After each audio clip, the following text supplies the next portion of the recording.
Соңғы учурда Кыргызстан-Тажикстан чегарасында абал барган сайын кучуп баратат. Ал эмес байма-байды боло баштады. Ок атуулар, адамдын өмүрүнө зыян келтирүү, ал эмес өмүрүн алган учурлар да катталып атат. Эми бул нерсени коомчулукта дайыма кайгыруу менен кабыл алып атабыз. Ошол эле маалда бул саясий өңүткөдө өтүп кетип атат. Башкача айтканда, кайсы бир деңгээлде биз Тажикстанды күнөөлөсөк, экинчи эле бир учурда биздин бийлик өкүлдөрүнө дагы сын айткан учурлар болуп атат. Эми азыркы ушундай түшүнүксүз абал болуп турган маалда улуттук коопсуздук кызматынын башчысы Камчыбек Ташиев ошол чегарада жаңжал болгон жерге барды. Жана баргандыгына байланыштуу дагы түрдүү пикирлер айтылды. Анын пикири ушул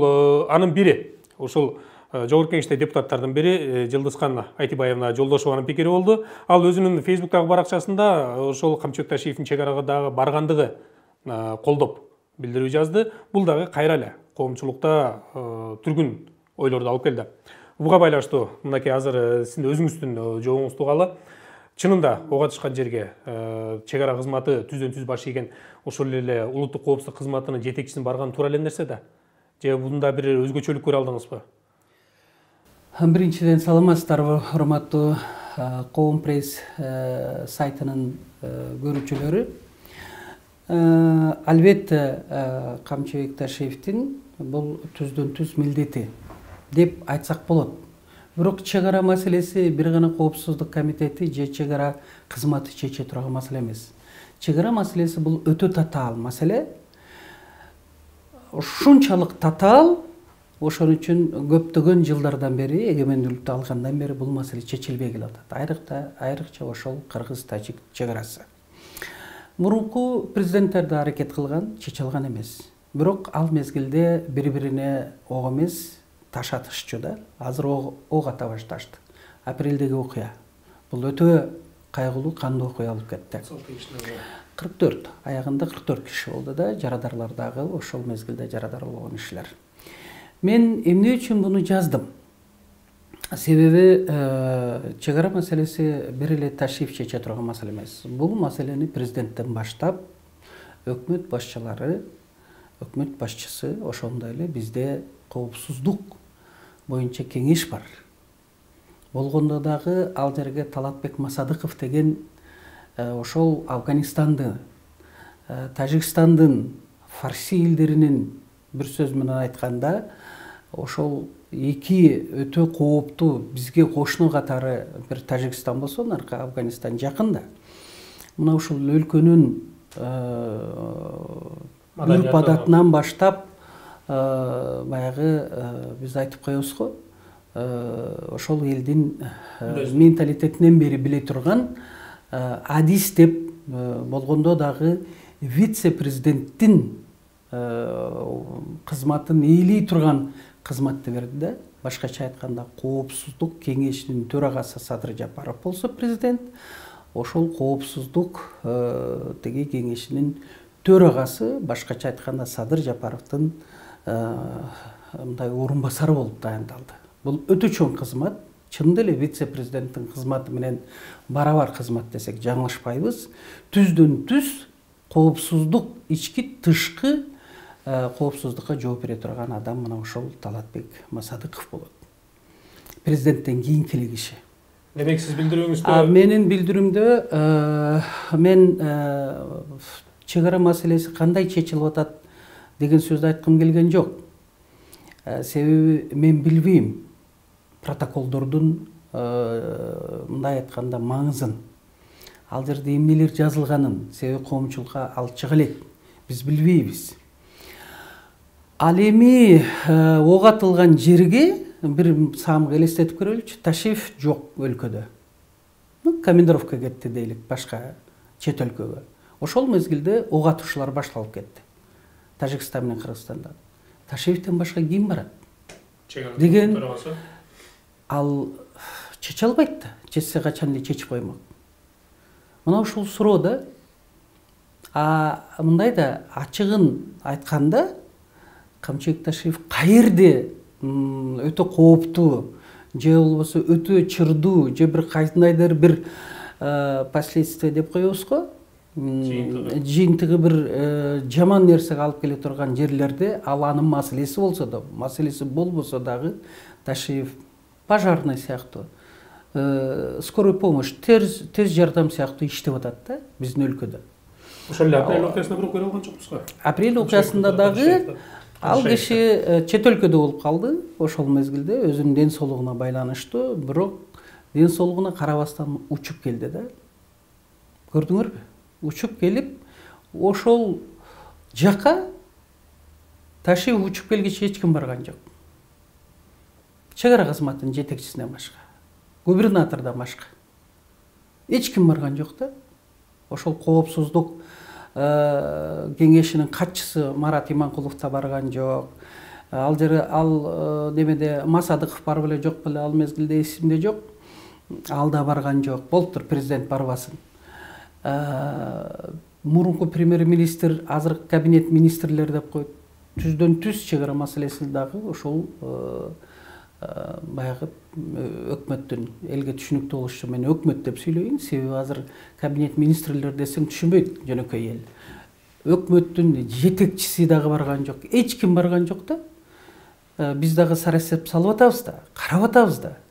Ошон үчүн чек ара бир эле коопсуздук комитетинин төрагасы Камчыбек Ташиевке же болбосо чек ара кызматынын жетекчиге же болбосо губернаторго, аким, айыл, өкмөт анан элге эле керек эмес да. Элге эле керек эмес да. Чек ара деген бул Кыргызстандын бүтүндүгүн сактай турган ошончолук кооптуу маселе. Кыргызстандын кайсы областында чек ара маселеси пайда болбосун. Чек ара маселеңде катачылык кетирип, ошол маселеде кандайдыр бир район эмес, айыл өкмөтүн алдырып койсоң, Кыргызстандын бүтүндүгүнө доо кетет. Мен ошону айтайын дегем да, мындай бизде патриот жигиттер барбы? Мамлекеттик кызматта иштеген Камчыбек Ташиевден башка деп. Ой ушул жакта да. Ал кандай маселени чечип атат? Аны депутаттарга алып чыкканда, депутаттар, эл өкүлдөрү аны тастыктасын, аныктасын. Бул жерде дагы бир нерсе бар да, буга чейин айтып кетпедизби, жана коопсуздук кеңешинин төрагасынын орун басары деп. Ошо бийлик төбөлдөрү эч ким барган жок деген сөздө коомчулук кайсы бир деңгээлде ушул президент Садыр Жапаровго дагы багытталган, же болбосо ошол адамга ташталган белги катары кабыл алган учурлар бар да. Эми бийлик төбөлдөрү дегенде ошол биз Камчыбек Кадыршаевичти улуттук коопсуздук кызматынын төрагасы деп билебиз. Анан эле экинчи бийликтин өкүлү катары же болбосо биринчи адам катары президентте. Ал эмес арабызда эки дос деген да түшүнүк бар. Эми ушул жерге келгенде Ташиевди мактап атат дагы, ошону менен бийлик төбөлдөрү деп белги кылып коюп атат. Бул демек президентке айтылган сөз деген дагы пикирлер бар. Жок, Садыр дагы, Камчы дагы менин энелерим. Болгондо жөнөкөй эле энелер эмес, алардын ысыгына күйгөн, суугуна тоңгон эжеси болом. Мен кандай сөз айтсам жарашат деп ойлойм. Ошону менен туура сунушума айтсам дагы туура болот.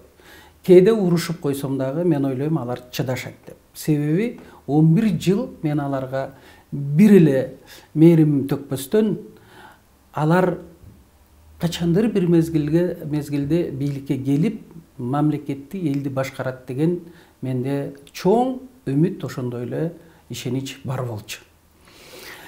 Ошон үчүн кандай гана мен азап чекпедим ошолорду колдоп жүргөндө. Бирок мен буну эч качан айткан эмесмин, ошол мезгилде да айткан эмесмин. Эч кимге, элге дагы, шайлоочуларыма дагы, коомчулукка дагы.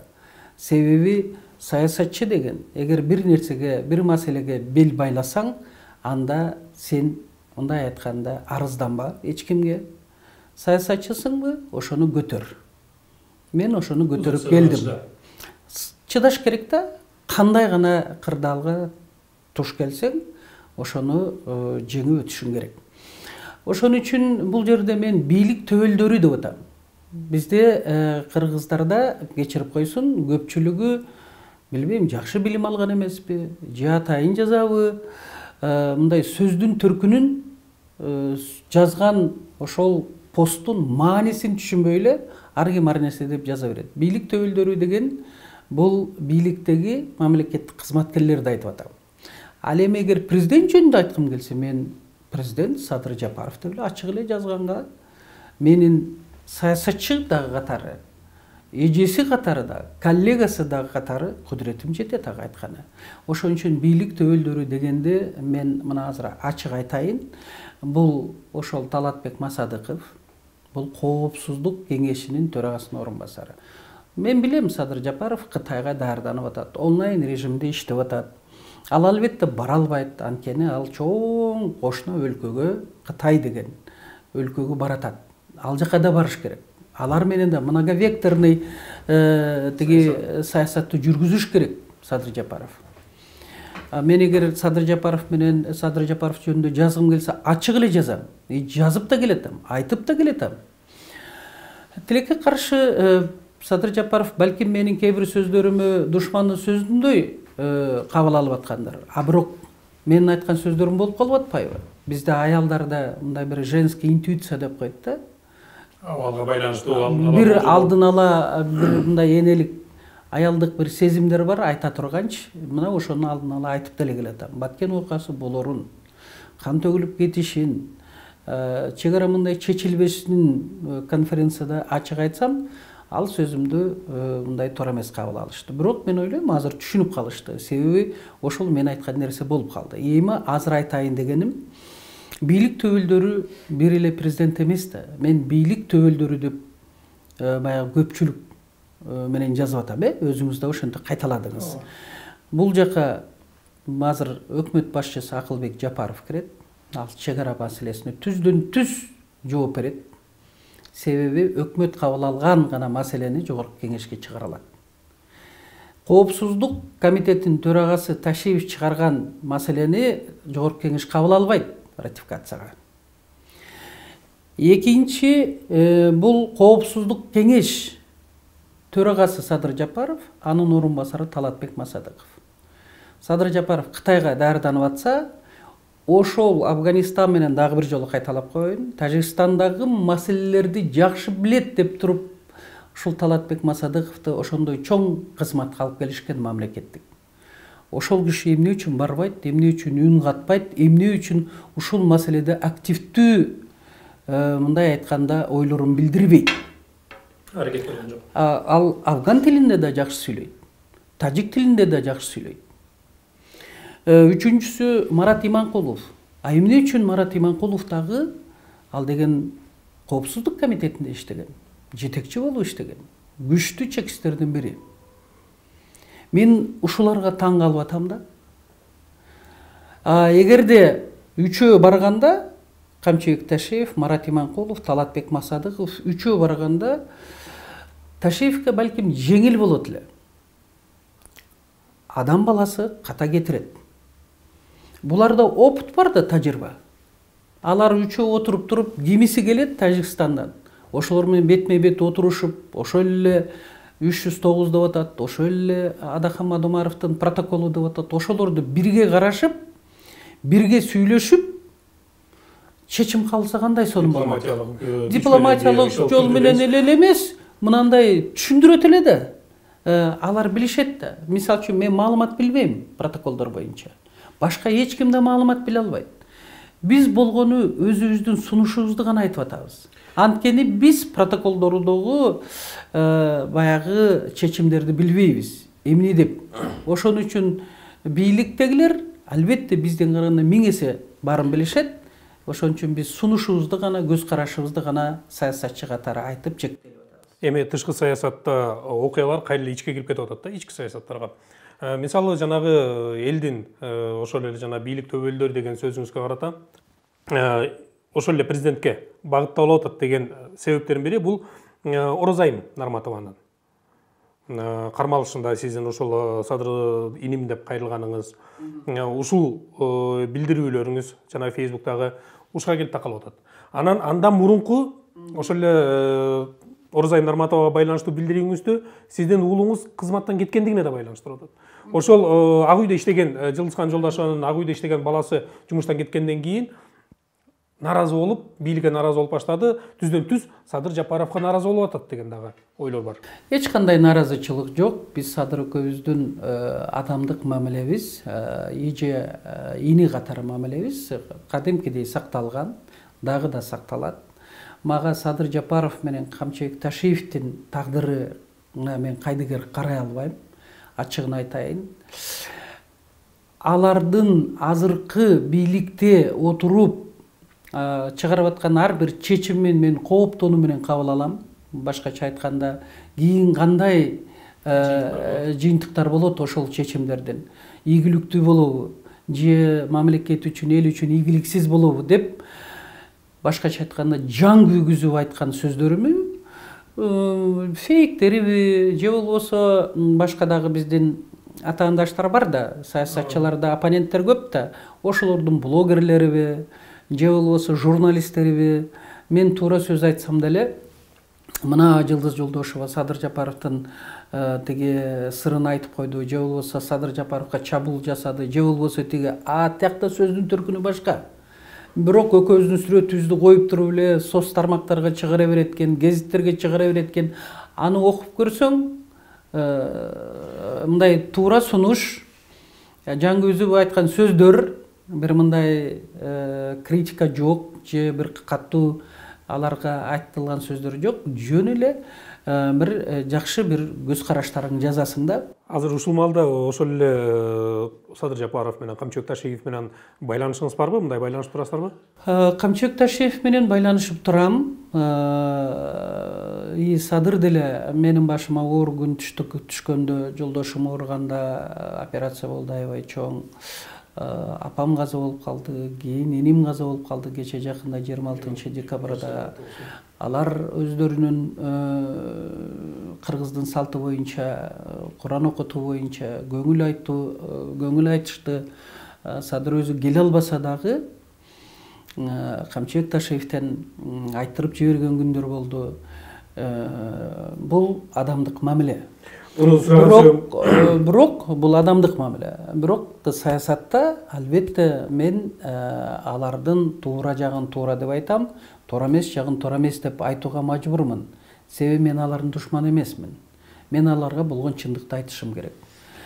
Дагы бир сөз да, Эрмек, өткөндө Ахматбек Келдибековден алдыңыз, ал Ахматбек Келди туура жооп берди.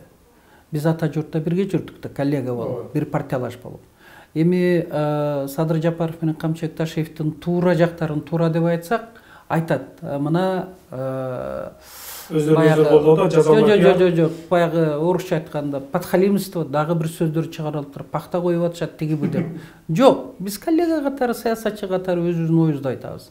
Эгерде көз караштарды, мындай сын пикирлерди айтып койсок, мына көрө албайт деп айтып атат. Же сиз айткандай баласын иштен алса, анан тиги бу деп. Жок, менин баламы иштен алышкан, менин чындыгым үчүн баягы кан төгүлүп кетиши мүмкүн баткенде. Бул маселеде абдан кылдаттык керек депчи. Мына ушул алдын ала мен айтканым үчүн андан кийин кызматтан алышкан. Кимдер алды ошондо? Мен билбейм, Касманбетов айтат, Садыр Жапаров мага ушундай тапшырма берген деп. Бирок Садыр Жапаров менен мен жолугуша элекмин. Ачыгын билбейм. Бирок биз эч бир таарынган жокпуз. Балам дагы аябай жакшы неме кылды бул маселени. Кадимкидей кабыл алды. Себеби менин балдарым мурунку бийликте ушул Садыр Жапаров, Камчыбек Ташиев деп жүргөнүмдө менин балдарымы бир эмес 3-4 жолу кызматтан алышкан. Аларда иммунитет бар бул маселе боюнча. Бирок азыр бул маселе, бул өтө майда кичинекей маселе да, азыр чыныгы өтө коркунучтуу, кооптуу маселе, бул чек ара маселеси. Мен балдарым абдан ыраазымын, алар менен үй бүлөмө ыраазымын, алар мени туура түшүнүштү. Алар ачыгын айтышты, биздин апабыздын саясатта болгон көз карашын эркин, эч нерсеге байланбай ачык айтканы, ал бийик турат биздин кичинекей кызматтан деп. Ошон үчүн мен эки эркек балама Бул суроону бергендигим жанагы ошол эле президент менен мамилеңиз азыр байланышыңыз кандай дегеним, ушул жанагы айтып атпайсызбы, сындар болуп калат. Аны белгилеп коюшубуз керек. Мындай жол көргөзүү максатында депчи. Ушул жол көргөзүү максатында сындарыңызды, ой пикирлериңизди түз же болбосо ким аркылуу жеткирсе болот беле, кимдир бирөө аркылуу, буну коомчулукка Facebook аркылуу же болбосо башка бир социалдык тармактар аркылуу жарыя кылбай. Тилекке каршы андай адамым жок, бирөө аркылуу жеткире турган. Бул биринчиден. Экинчиден, мен акыркы жолу 6 январда көрдүм.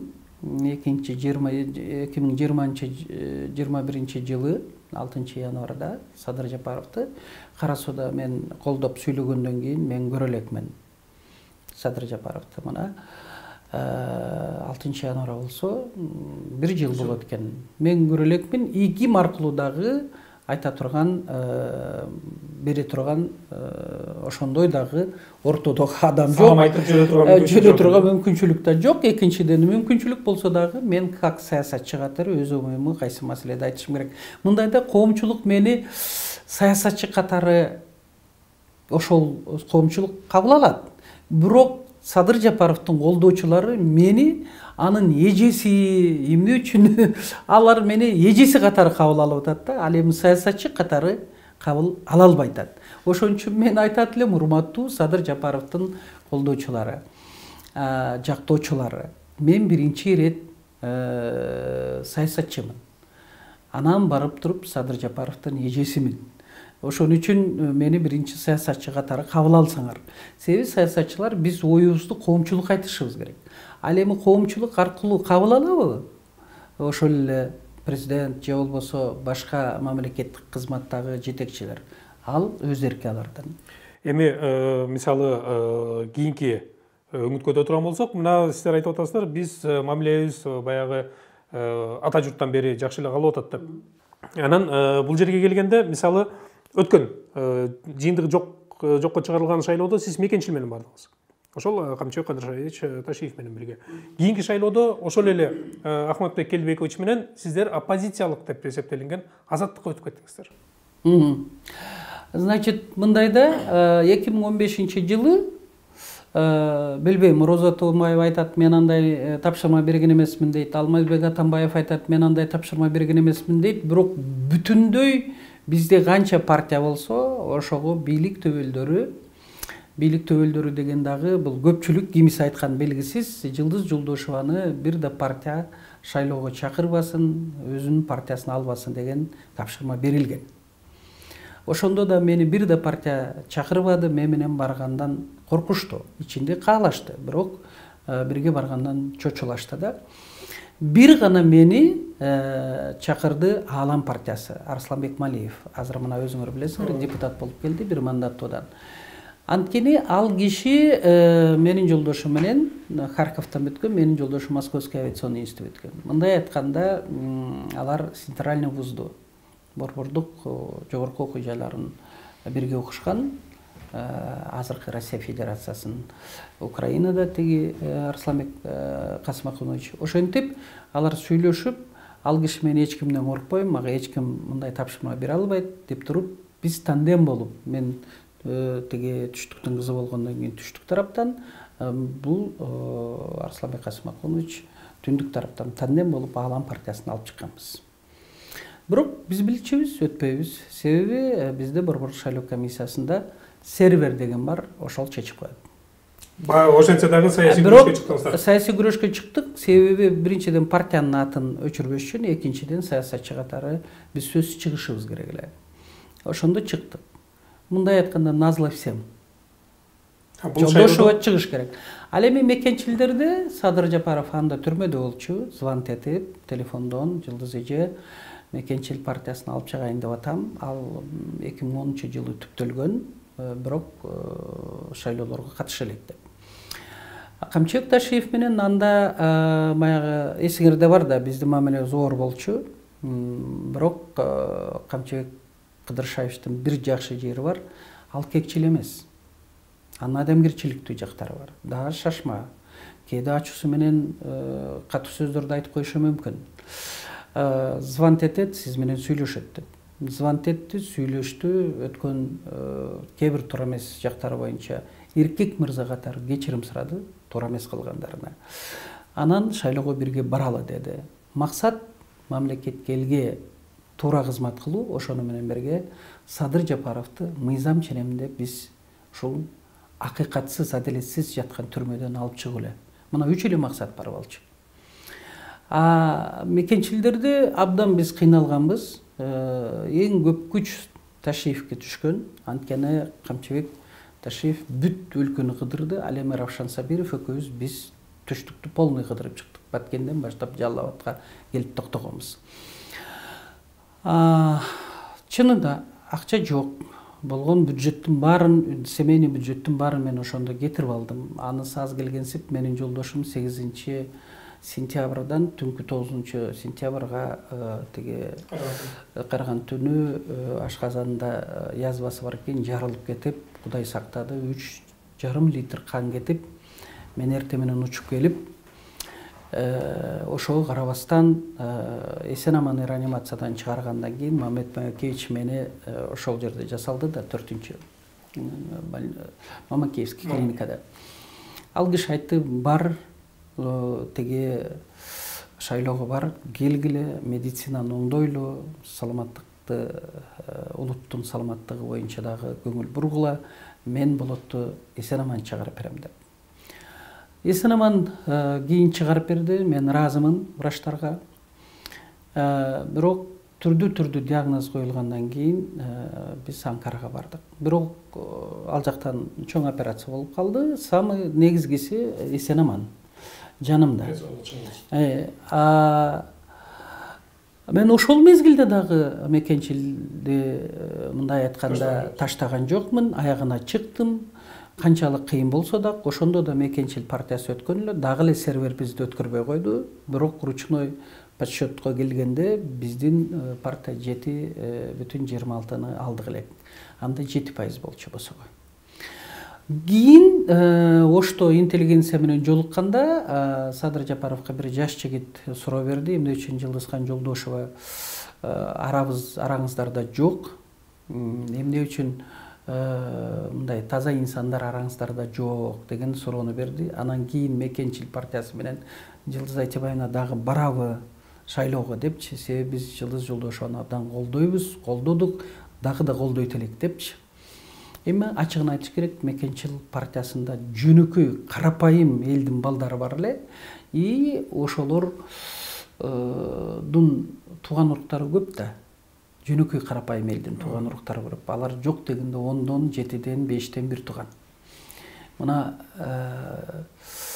мощный командасы бар эле Садыр Жапаровдунчу. Чынын айтыш керек, Камчекташ экөө тандем болушту да. Камчекташев түштүктөн, Садыр Жапаров түндүктөн, мекенчи партиясында. Партияда ушундай. Эки тараптан тандем болуп чыгышат. Садыр Жапаров жооп берген жок. Ошондо мен айттым эле, эгер мекенчил партиясы барып, же башка бир партия түзүп чакырса, мен барам. Чакырбаса, кайсы бир партия менен барышым мүмкүн деп. Чакыруу болгон жок. Күттүм, ата журт Кыргызстандан чакыруу болобу депчи. Эми ата журттан биз депутат болгонбуз да. Чакыруу болгон жок. Ал эми Ахметбек Элдибекович теги өзүңөр билесиңер да, Күч биримдикте деген партияны шаарга алып чыкпадыбы, Бишкек шаарында. Анан чакырганда мени айттым, эгерде ата журт Кыргызстан чакырбаса, анда сиздер менен барам деп. Тигилер чакырган жок. Биз Азаттык менен бардык. Ал жерде 7 партия бирикти да. Ошентип мен Азаттык партиясы менен барып калдым. Биз өттүк элек, бирок дагы эле сервер баягы эле Шайлдабекованын жакшы бир ыкмалары бар экен. Ошону менен биздин партия өтпөй калды. Бирок Шайлдабекова деген жерге келсек, ал жер кайра эле бийлик өйдөрүнөн өтүп калат да. Мындайча айтканда Садыр Жапаров жана анын айланасындагы кишилер болуп калат да.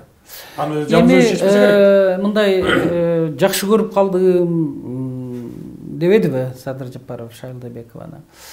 Ал жерде, ушул жерде бир мандам бар окшойт деп койдум да. Себеби ал ошол ыкмаларды көрсөткөнбү. Айтор, ушул шайлоону мен ойлодум эле жакшы адилеттүү өткөрөт деп. Эми адилеттүү шайлоо биздин адилеттүүлүккө жакыныраак шайлоо 2010-жылы өткөн.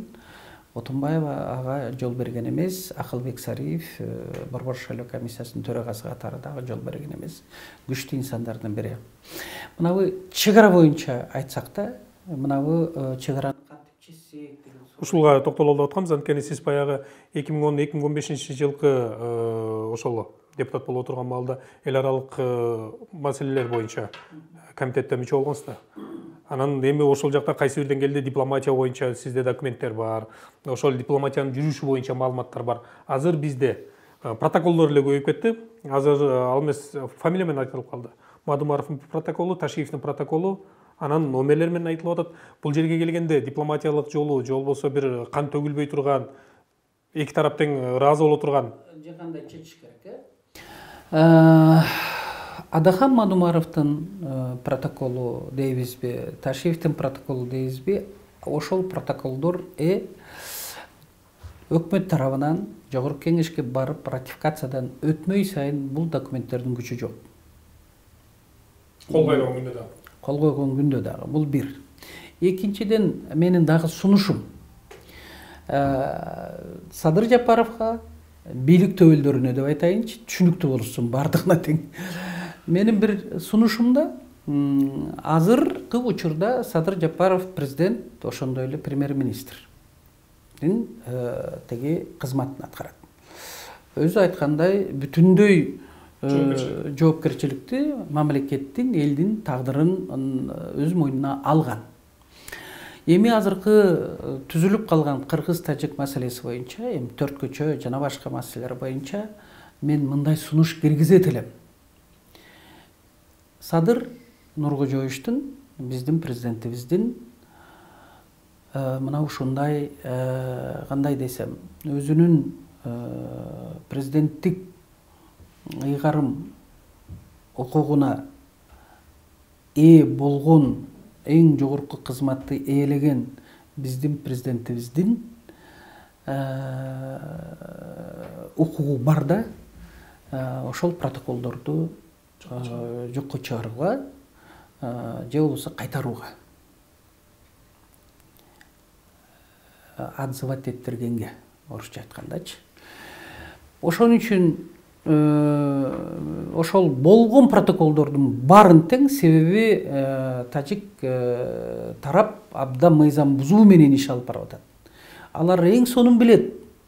Бул ратификациядан өтпөгөн протоколдор менен биз тарапта сүйлөшпөш керек. Алар ошол протоколдор менен чалындырып атпайбы биздин тиги кызматкерлерди чек ара боюнча чечемдеп баргандарды. Ошон үчүн президент өзүнүн кызматкерлеринин колу бутун бош коюп, нөлдөн, ак барактан баштайм десе, ал протоколдорду жокко чыгарыш керек. Бул дипломатия жол береби? Берет. Жокко чыгарыш керек. Экинчиден, комиссия түзүлүш керек. Аябай теге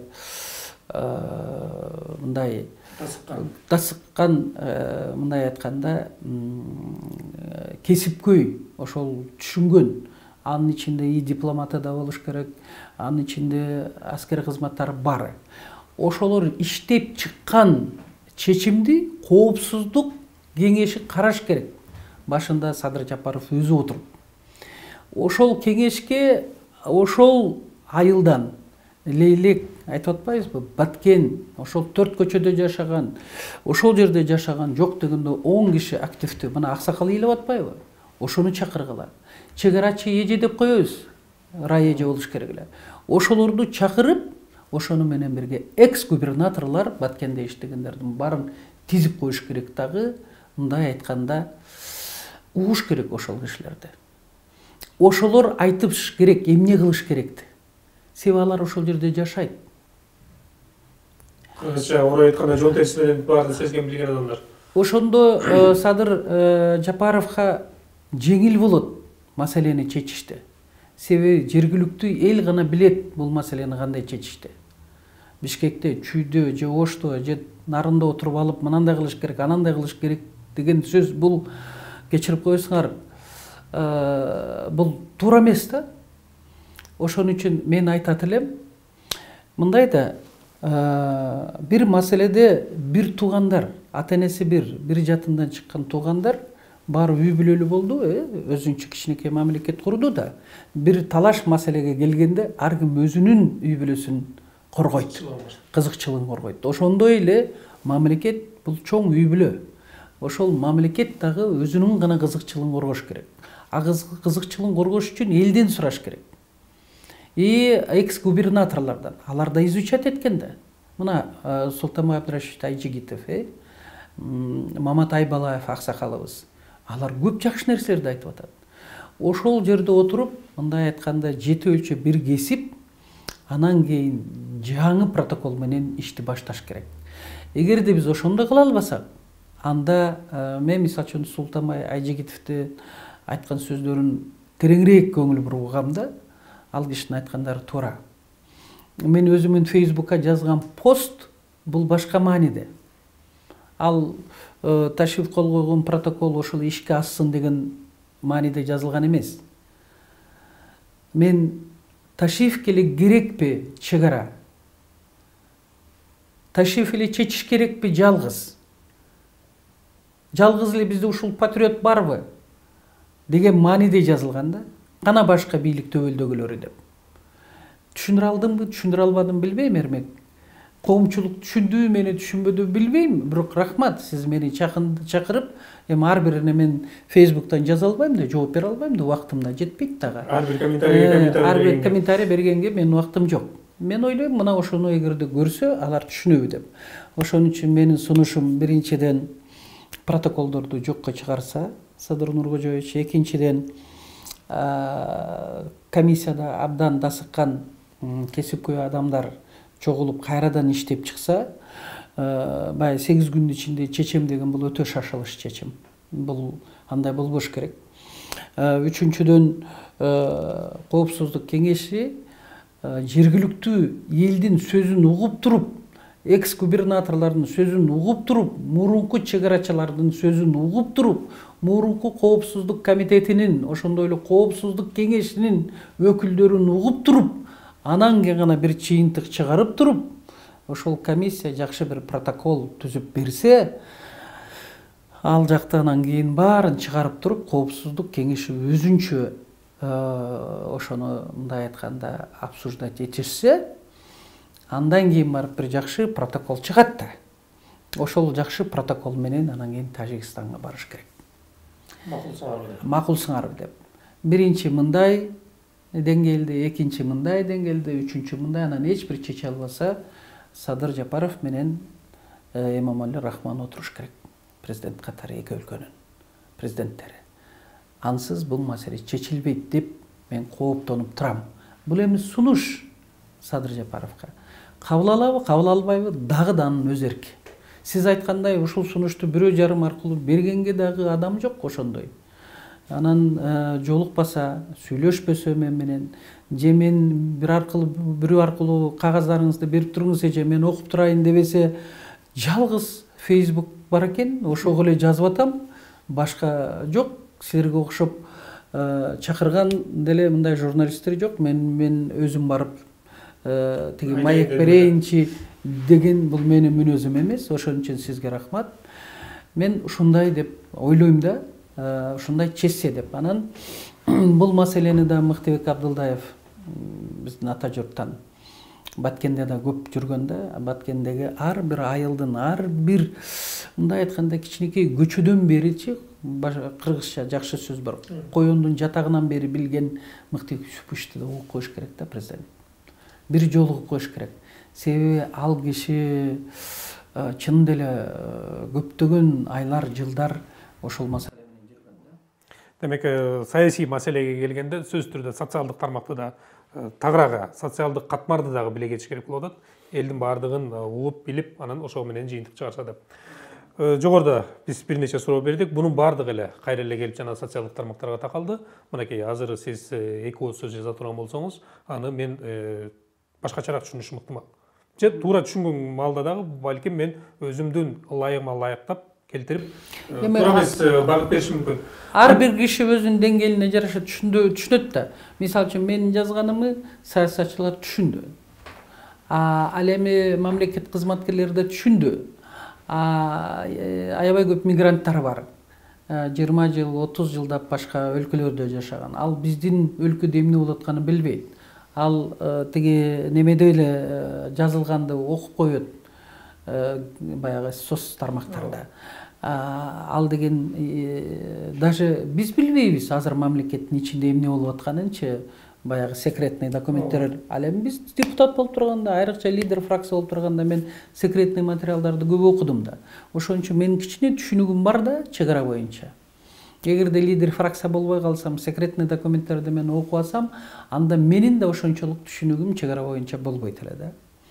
Ошон үчүн чек ара маселесин мына ушундай кылып четсе, кийин Садыр Жапаровго да эч ким мындай кандайдыр бир кине күнөөлөрдү кое албайт эле да.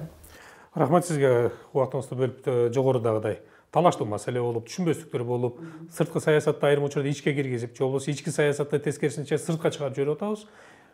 Бул жака келгенде өзүңүздүн түшүндүрмөңүздү берип кеткениңизге дагы бир нерсени айта кетпейинби эгер убакыт болсо? Мындайда дагы түшүнүктүү болуш үчүн эл журтка мен бирдей көрөм Ахматбек Келдибековду, Нариман Тулеевди, Садыр Жапаровду, Камчыбек Ташиевди, Талант Маматовду.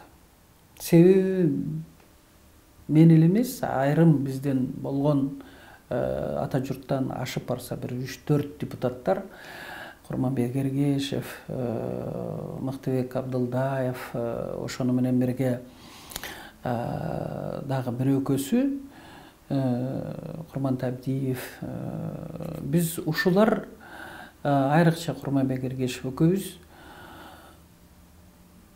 сотторуна дагы калбай катышып, менин күнүм 3-чү микрофондон ушулар боюнча, ушул менин коллегаларым боюнча 5 боюнча айтылат эле, 5 боюнча бүтөт эле да. Бул деген сөз, мен айтайын дегеним, мен баарын бирдей сыйлайм, бирдей көрөм, бирдей булардын тагдырына көңүл бурам. Мына ушулардын аябай көп азап чегишти. Алмазбек Шаршеновичке айтчу элем, Алмазбек Шаршенович, сиз аларды камап коюңуз, мандатын алып коюңуз, эркиндигинен ажыратыңыз, бирок бир нерсесин Кудай эле албаса сиз дагы ала албайсыз депчи. Ал эмне? Аналардын жаштыгы. Алар жаш саясатчылар. Алар акырындык менен келишет дагы бийликке жетип, мамлекетти, элди башкарат бир күн деп айткан элем. Ошондо силер баштаган өч алуу айлампасы аябай күчүнө толот деп.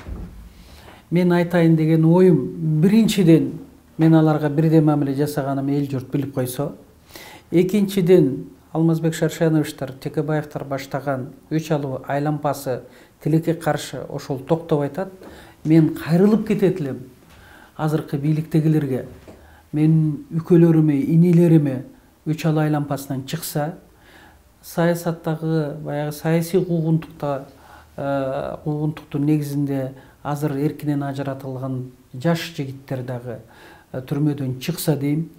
Ошондой эле ошол эле президент Алмазбек Шаршеновичке дагы мүмкүнчүлүк берсе, мындай айтып атпайбы, ден соолугу начар деп, мындай ден соолугун чыңдап алганга убагында мен киргенде больницага чыгарып койгула, могу 5 менин коллегам дегенде жок дебей чыгарчу эле. Абдил Сегизбаев экөөбүз жолугуп, Садыр Жапаровдун балдарын милиция ургандачы, канжалатып, эсиңерде бар, 2017-жылы. Мына ушул Арбат деген кафе бар, Проспект Мира менен Акунбайдын кесилишинин, Акунбайдан жогору. Ошол жерде жолугуп, жанында кафетерия, азыр чайхана болуп калыптыр. Ошол жерде жолугуп, Абдил Сегизбаевтан суранып, балдарды чыгарып койчу деп, Курсан Асановдон суранып, ошол экөө жакшы жардам берди эле. Табалдиев деген ГКМБнын жетекчиси ага кирип атып, ошондой эле Камчыбек Кыдыршаевдин балдары баягы жалган жала менен дөңгөлөк урдады дегенде дагы мен ошол Абдил Сегизбаевга кайрылып атып, Табалдиев аксакалга кайрылып атып, алар экөө тең барып, Алмазбек Шаршеновичти убедить этип, бул жаш балдарга эч бир күнөөсү жок, мындай мамиле жасап аткан токтотуусун суранып, анан токтоп, ал жаш биздин балдар сыртка чыккан, Садыр Жапаров менен Камчыбек Ташиевден. Ошон үчүн балдарга тийишпегиле. Азыркы бийликке да айтат элем, балдарга тийишпегиле. Саясатчылардын балдары, алар да эркин жашаш керек. Куугунтуктоо болбош керек. Бала атасы үчүн жооп бербейт. Ошон үчүн мен айтайын дегеним, өч алуу айлампасынан дагы ушул бийлик чыкса, ушундай оор мезгилде душманыбыз эшигибизге келип турганда ынтымакка чакырса, мен экинчи постум Садыр Жапаровго сунуш катары кайрылган элем. Мен ошол боюнча сөзүмдү аяктасам, Садыр иним, ошол менин сунушумда бир карап көр. Бүт саясий күчтөрдү Кыргызстандын туусунун алдында бириктир. Азыр ушундай убакыт келди, мезгил келди. Мен ошондо айтып кетким келет. Экинчи бөлүк сөзүмдү жыйынтыктап айта турган болсом, биринчиден Өчал айлампасынан чыксаңар. Экинчиден ушундай душман биздин эшигибизге келип, кол салып, жарандарыбызга